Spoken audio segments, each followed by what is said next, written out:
Zero new deaths to report in New Hampshire today from the COVID-19 pandemic, but state health officials say the overall number of confirmed positive cases isn't dramatically going up or down right now. Our numbers remain relatively stable. We continue to see a plateau in the number of new cases being diagnosed and in the number of hospitalizations in terms of the daily hospital census of people every day that are hospitalized for COVID-19.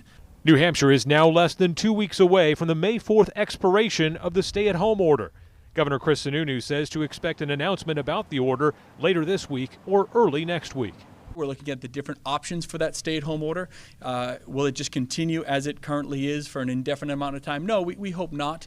We may, again, take a phased approach, whether it's geographically or within different demographics of our population that we may have to keep that stay-at-home order in place for. The governor says public health remains the top priority moving forward, and the state continues to work toward a more comprehensive COVID-19 testing program. We're not on the downswing yet, but we have a lot of data to work with. We're going to keep expanding testing, PPE access. The federal government will hopefully keep providing some financial opportunity for New Hampshire, and we'll keep trying to operationalize that and make it as simple and streamlined as a process as we can.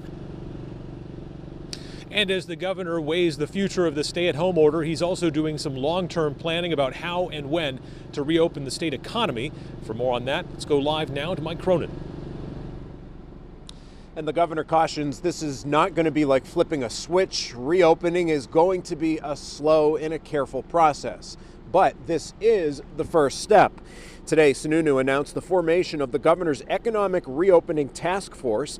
It's made up of bipartisan lawmakers, state officials, and business leaders. Together, they will work with health experts to develop a plan for businesses on how to safely reopen in phases.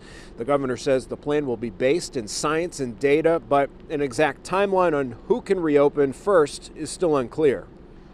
Following some of the guidance that has come out of the federal government with a phased, stepwise approach, making sure that, again, we're not going to create a situation that allows a second or third surge of this virus to hit us. And this group will get to work tomorrow afternoon during its first meeting. Reporting live in Concord, Mike Cronin, WMUR News 9.